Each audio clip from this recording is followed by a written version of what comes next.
এ গাছের ভাগ আমি কারুর দেবো না, কোনো লাইন নেই। আমার দাদা আর আমি লাগাইলাম এ গাছ, মনে করে যে কারুর দেবো না আমি। আমার দাদা মরে যাওয়ার সময় আমার নামে দিয়ে গিয়েছে গাছ। এ ভাই, তুই গাছের গুলা দাঁড়িয়ে কি ভুল ভাল বকছিস? শোন মনি, তুই সব নিয়ে নে, এই দুটো গাছের ভাগ তোর আমি দেবো না, কারণ আমার দাদা মরার আগে আমার নামে দিয়ে গিয়েছে। তুই জানো এই ভাগ পাস নে মোটের পরে। সবই তো শুনলাম, তোরও দাদা আমারও দাদা। তা দাদা তোর নামে একা লিখে দিয়ে মূল্য কিরাম করে?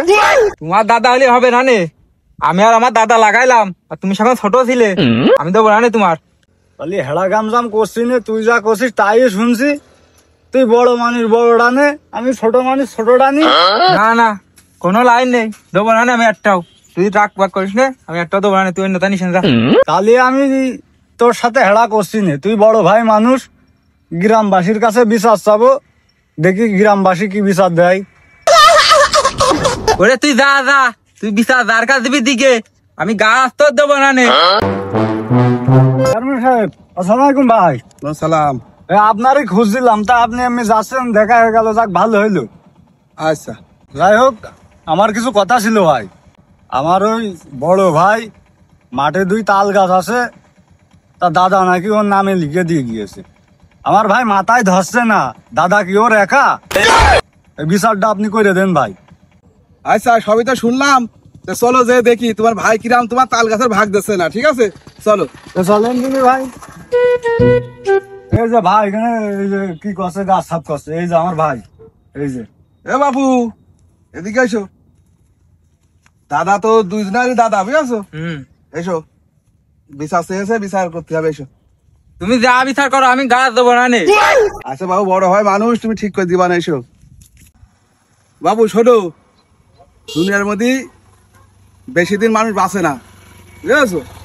এখন ওরও দাদা, তোমারও দাদা। এখন তুমি বড় ভাই মানুষ, তুমি বড়টা নাও, আর ছোট ভাই মানুষ ছোটটা নিক, বুঝেছো? মরে গেলে তুমি হিসেব দিতে পারবা না, মরার ভয় নেই তোমার। সবই তো ঠিক আছে, দাদা তো আমার নামে দিয়ে গেলে, আমার যত্ন করে রাখতে গেলে, ও তো যত্ন করে রাখবে না গাছটা। রাখবে না, আমি বলে দেবো না, যত্ন করে রাখবে না। ওর ভাগটা ছোট ছোট গাছটা দাও, বুঝেছো? ঠিক বলেছেন, ঠিক বলেছেন, তোর মরার ভয় নাই। আচ্ছা আচ্ছা, তুই এত করে যখন করছিস, তাহলে ছোট গাছটা তোর দিবা না, একটু যত্ন করে দেখছে না। আচ্ছা ভাই, ঠিক আছে, এই যে ভাইয়ের মতো কথা বললি। ছোট ভাই মানুষ, যা তোর দিয়ে দিবা না ওইটা। চেয়ারম্যান আমার চোখ খুলে দিয়েছে, আমার তো ওই ভয়টা ছিল না, মরার ভয়টা আমার ছিল না। যাক, একটা ভালো কাজ করেছো তুমি। মানে তুই রাগ করিস না, গাছ তো দিবা না ওইটা। আচ্ছা ভাই। দুই ভাই হ্যান্ডস আপ করো, যা যাও, মিল টিল করে থাকো, একই জায়গায় বসবাস, যাও। খালি গেলাম। আচ্ছা। মৃত্যুর ভয় যদি মানুষের ভিতর থাকে, তাহলে ভাইতে ভাইতে কোনো দ্বন্দ্ব থাকে না, এটাই তার বাস্তব প্রমাণ।